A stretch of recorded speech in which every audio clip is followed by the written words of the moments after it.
Scientists just found something buried outside King Tut's world that nobody expected to see again, not after 100 years of digging up the same sand in the same valley. 11 separate burial sites, cut straight into solid rock, sitting near the very ground where Queen Hatshepsut once built her mortuary temple. And the timing could not be stranger. Just months after, archaeologists announced the discovery of an actual pharaoh's tomb. For the first time since 1922, a second wave of findings has surfaced in the same stretch of desert outside Luxor, and it is forcing historians to ask a question they thought was long settled. How much of ancient Egypt's royal history is still sitting underground, waiting? Let's start with what was actually found, because the details matter more than the headlines.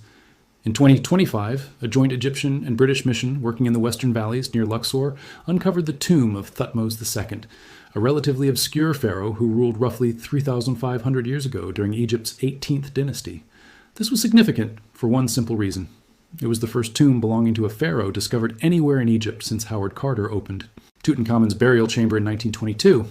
The entrance had actually been spotted back in 2022, but it took years of careful excavation and the discovery of inscribed alabaster fragments bearing Thutmose' name, alongside that of his wife Hatshepsut, to confirm exactly whose resting place this was.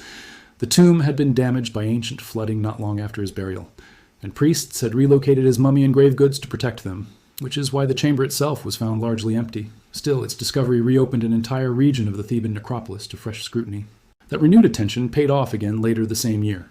A team working under the Zahi Hawass Foundation for Antiquities and Heritage, excavating near Hatshepsut's mortuary temple at Deir el-Bahari on the Nile's west bank, uncovered a burial ground containing tombs and shafts dating back around 3,600 years. It's important to be precise here, because headlines love to stretch the truth. These tombs were not found next to Tutankhamun's actual burial chamber, which sits inside the Valley of the Kings. They were found near Luxor, in the same broader necropolis where Tutankhamun himself was eventually buried centuries later, close to Hatshepsut's temple rather than his tomb specifically.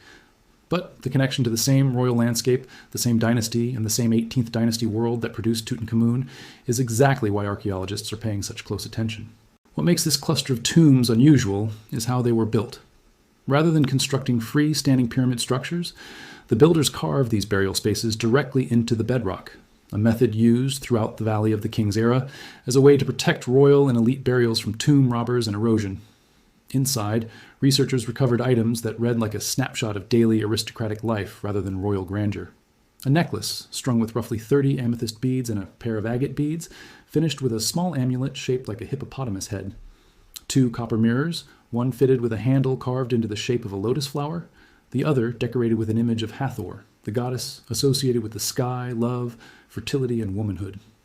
These are not the kind of objects that end up in a pharaoh's tomb. They belong to the households of officials, priests, and courtwomen, the people who kept the machinery of ancient Egyptian administration running. One of the newly identified tombs belonged to a man named Jehuti Mes, who served as overseer of the household of a queen referred to in the records as Teti Sheri. Other burials nearby have not yet been fully attributed, and Egyptologists caution that full identification often takes years of additional study, translation, and cross-referencing with existing records. What's already clear is that centuries of looting took a heavy toll on the site. Grave robbers, some of them likely, working not long after burial, and others working across the following centuries, stripped away many of the more valuable items. What they left behind, though, still tells a story. Pottery vessels once used for food and drink offerings meant to sustain the dead in the afterlife. Fragments of clay toys, mummy mask pieces, small carved scarabs, and bows, the kind that connect a tomb's owner to military service, suggesting some of the people buried here had served in Egypt's armed forces before entering careers in royal administration. Alongside this burial ground, researchers made a discovery that connects directly to one of ancient Egypt's most significant rulers. For the first time, fragments belonging to the Valley Temple of Queen Hatshepsut were uncovered. Hatshepsut is widely regarded by historians as the most successful of the small number of women who held the full title of pharaoh in ancient Egyptian history, ruling in her own right for roughly 2 decades during the 15th century BCE. She oversaw major building projects, expanded trade networks reaching as far as the land of Punt, and left behind one of the most architecturally striking mortuary temples in Egypt, cut directly into the cliffs at Deir el-Bahari. More than 1,000 decorated stone blocks were recovered from the outskirts of this temple complex, offering researchers new material to study how her monuments were originally designed and decorated before later rulers attempted to erase parts of her legacy from the historical record. Every fragment recovered here adds detail to a period of Egyptian history that, despite Hatshepsut's importance, remains only partially understood. Now, discoveries like this inevitably drag public attention back toward the most famous name connected to this entire region, and that means the conversation eventually turns toward the so-called curse of Tutankhamun's tomb.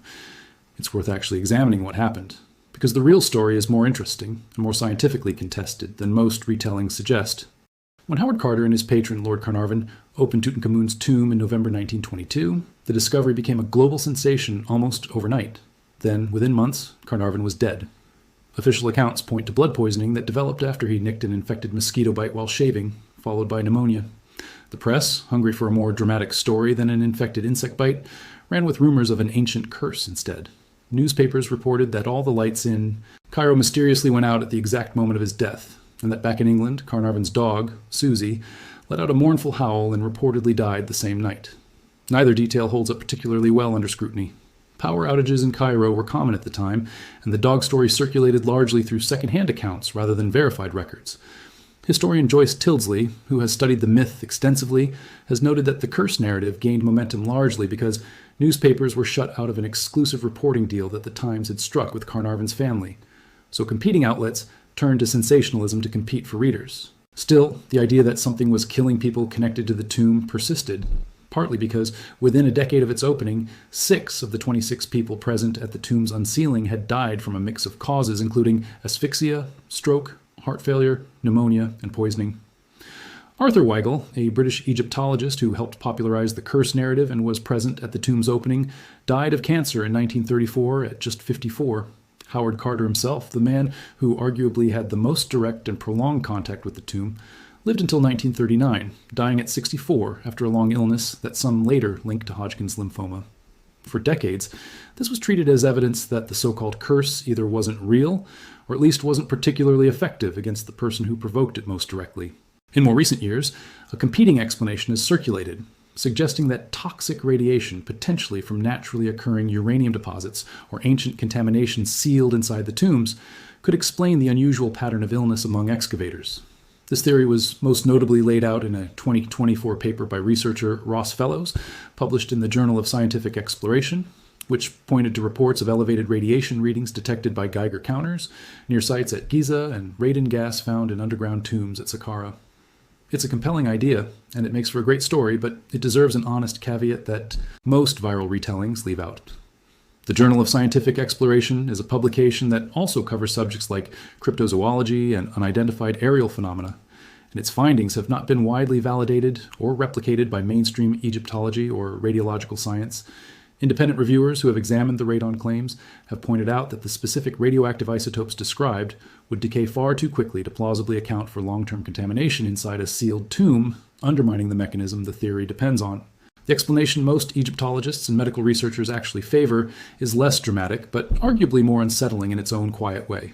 Sealed tombs containing organic material, embalmed bodies, food offerings, and organic wrappings create ideal conditions for mold and bacteria to develop over centuries in an enclosed, undisturbed environment. Laboratory studies on ancient Egyptian mummies have identified potentially dangerous fungal species, including strains of Aspergillus capable of causing serious respiratory illness in people with weakened immune systems. Researchers have also detected ammonia gas, formaldehyde compounds, and hydrogen sulfide inside sealed sarcophagi, all of which can cause irritation or worse in concentrated exposure. Combine that with the simple fact that early 20th century medicine had far fewer tools for diagnosing and treating infection than we have today, and the mystery starts to look less like ancient vengeance and more like a public health hazard nobody at the time fully understood. Jennifer Wegner, an Egyptologist at the University of Pennsylvania, has pointed out that tombs packed with meat, bread, and other foodstuffs for the afterlife were essentially incubators for mold and bacteria. The kind of biological hazard that predates modern radiation concerns entirely and fits the recorded symptoms just as well, if not better. So where does that leave the curse? Probably exactly where serious historians have placed it for decades, as a story shaped more by 1920s media competition and coincidence than by any single verified physical cause. And that doesn't make it less fascinating. It just means the real explanation involves microbiology and yellow journalism rather than ancient magic, which honestly might be the more impressive story once you sit with it. The mystery surrounding Tutankhamun doesn't stop at his tomb's supposed curse, though. For years, one of the most talked about theories in modern Egyptology involved the possibility that hidden chambers existed behind the walls of his burial chamber, potentially containing the long-lost tomb of Queen Nefertiti herself. This idea gained serious traction in 2015 when British Egyptologist Nicholas Reeves published an analysis of high-resolution laser scans of the tomb's walls, arguing that faint lines beneath the surface plaster suggested two blocked doorways. Reeves proposed that Tutankhamun's burial chamber might actually have originally been designed as the outer section of a larger tomb, possibly built for Nefertiti, and that his own burial was hastily inserted into part of an already existing structure after his unexpected death at a young age. The theory made sense on paper for a few reasons. Nefertiti, the wife of Pharaoh Akhenaten, and one of the most recognizable figures in Egyptian history thanks to her famous painted bust discovered in 1912, has never had a confirmed tomb identified anywhere in Egypt, which is unusual for a royal figure of her stature. Some Egyptologists also noted that parts of Tutankhamun's burial chamber layout resembled designs more typically associated with tombs built for royal women, rather than reigning male pharaohs. Given that Tutankhamun died around age 18 or 19, likely before a full royal tomb could be completed for him, the idea that his burial was squeezed into pre-existing space wasn't unreasonable on its face. But theories like this live or die on physical evidence, and the physical evidence did not cooperate. Initial radar surveys conducted in 2015 and 2016 produced conflicting results, with one early scan appearing to support the presence of hidden voids, before a follow-up study found no such evidence. The most conclusive test came afterward, when an Italian team from the Polytechnic University of Turin, led by researcher Francesco Porcelli, conducted extensive ground-penetrating radar surveys specifically designed to settle the question. Their results, presented at an international conference in Cairo, were unambiguous. There were no hidden chambers and no adjacent corridors behind Tutankhamun's burial chamber. Egypt's Supreme Council of Antiquities confirmed the findings as conclusive, officially closing the chapter on this particular version of the hidden Nefertiti chamber theory, even though the broader question of where Nefertiti's actual burial site might be located remains genuinely unresolved. It's a useful reminder that in archaeology, an exciting theory and a confirmed discovery are two very different things, and that ground-penetrating radar, while a powerful tool, isn't infallible.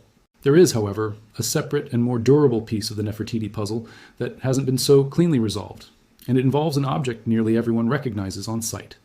Tutankhamun's golden funerary mask, roughly 21 inches tall and weighing about 22.5 pounds, including its beard, has become arguably the single most iconic image of ancient Egypt in modern culture.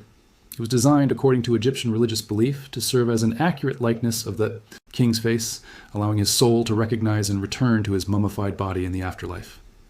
X-ray analysis conducted in 1967, ahead of the mask's first ever trip abroad for an exhibition in Paris, gave conservators early insight into how it was constructed. Further scanning in 2007 revealed that the mask wasn't crafted from pure 24-karat gold, but rather a 23-karat gold alloy mixed with a small amount of copper, likely added to make the metal easier to shape through repeated heating and hammering. Then, in 2014, during routine maintenance at Cairo's Egyptian Museum, the mask's iconic braided beard was accidentally knocked loose. The resulting restoration effort required a full three-dimensional scan of the object to document its condition before repair, and that scan revealed a detail nobody had previously documented. Inside, the beard was a small gold tube, apparently used by ancient goldsmiths to help attach it securely to the rest of the mask, evidence of a construction process considerably more sophisticated than had been assumed for nearly a century. The most debated claim about the mask, though, concerns who it was originally made for. In 2015, the same year Nicholas Reeves proposed his hidden chamber theory, he also published a separate and somewhat more grounded argument regarding the mask itself. Reeves pointed to an inscription on the mask that, under close examination, appeared to show signs of alteration, with cartouches suggesting the mask's royal name stamp may have originally read differently before being modified to read as Tutankhamun's. Thus, proposed the mask might have been originally crafted for Nefertiti, or possibly another royal figure connected to the same family line, before being repurposed for Tutankhamun's unexpectedly early burial. Supporting this theory further is the detail that the mask features pierced ears, a styling convention typically associated in Egyptian art with children and notably with women, rather than with adult reigning pharaohs, who were rarely depicted this way in formal funerary art.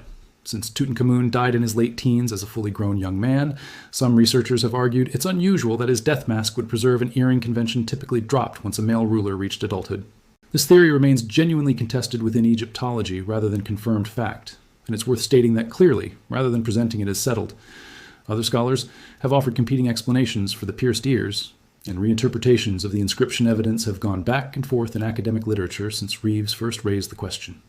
What almost all researchers agree on, however, is the broader context surrounding Tutankhamun's burial.